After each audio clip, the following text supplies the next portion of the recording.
Good morning. It is Saturday, December 28th, 2024. I hope everyone had a good Christmas and is ready for a kick-ass New Year's. I'm out, one, because it's Saturday morning, and two, because there's like a 3-hour rain break, which is a big deal for Oregon. I tell you, the guys in the Southeast have a hell of a time filming in the summertime because their cameras overheat, but here in the Northwest, in the wintertime, either we don't have daylight or we do and it's wet. So, rare moment to get out. I've got two things I'm working on today. First off is the Beretta PX4 Storm GSD, which is sort of a Langdon-ish model. It doesn't have quite all of the touches of a Langdon tactical model, but it's got some of them.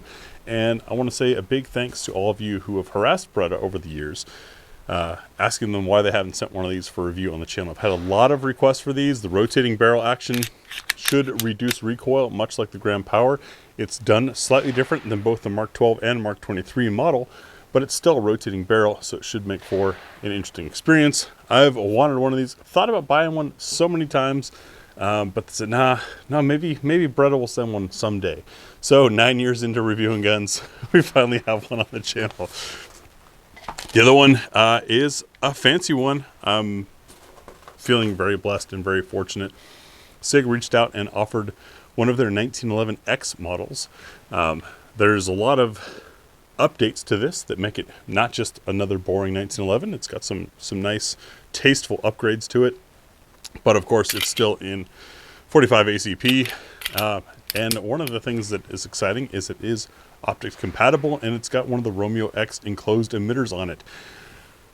I got to play with one of the enclosed emitters on the SIG Fuse, got a very early one. That one only had one mode, was unable to do the circle dot, which I really love because in my experience of the circle dots, I'll test it again.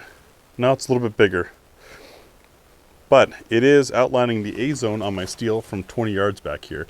And I don't know if it's because I'm not always a dot shooter that I like the circle for kind of guiding me on to target, or if it's because I appreciate being able to bracket something like bracketing that A zone steel from 20 yards away. But I really like the circle dot setups, and these Romeo X optics are pretty nice. So just two pistols for today. There are some others that are supposed to be on their way, but well, as with everything on the way, especially this time of year, can mean a while. If I can remember, I'll be doing a post update on these, but otherwise, yeah, that's what patrons can look forward to seeing the shooting and brushing videos of soon. And I realize I haven't gotten you guys the tabletop videos yet. I have filmed them. I just been busy traveling and doing family stuff, so I haven't quite edited those, but I'll get those up soon as well.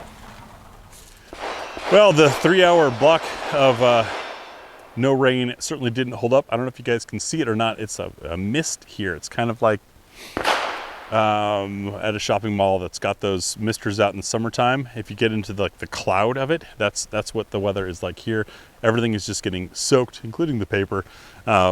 Did have an experience with the Romeo X fogging up. You can still see maybe the fog there, and this takes me to a point I've made many times about dot dependency.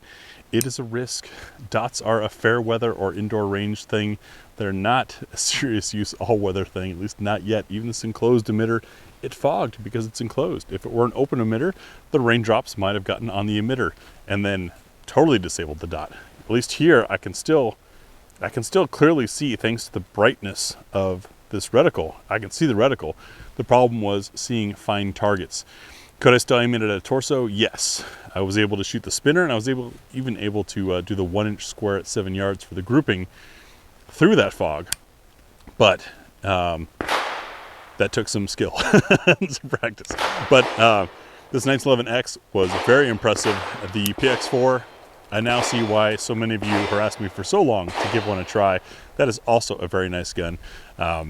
I don't want to spoil those reviews, but they're pretty cool. Patrons, look for those things coming soon as I get time to process them. And for everyone else, those will probably be publishing late January-ish, maybe, unless there's a SHOT Show release type thing coming up.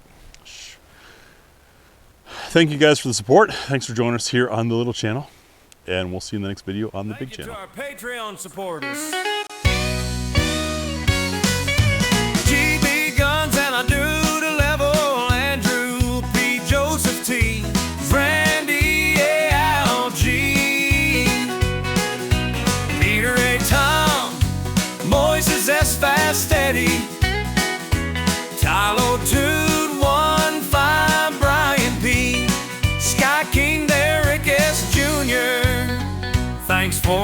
hip level. David P. Kratos, the God Slayer. Andrew Bealey H. Christopher J. J.S.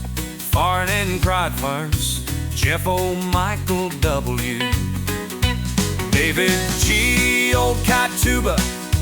Fred L. Robert B. Ohio Cruffler, Steve Briscoe, Cartstick Jr. Rich R. Red Sky, Wyatt Z. Fierce Southern Me 6, Uncle Munsey. David F. Allen B. Laura P. Andrews C. Keeping things honest level. Gary B. Layfest. Danielle D. Ed Z. Jake J. Adam J. Brad M. George H. Othniel M. Cody. Double Marks S. Such Hogan. Lewis R. Edit P. Logan G. Brian K. RBMD 2022A. Gil B. Ron Z. Gortz. Mike N. C. Technocom. FMTCJ. Ronald L. W. Russ P. Marvin T. Tattagini. GPC 19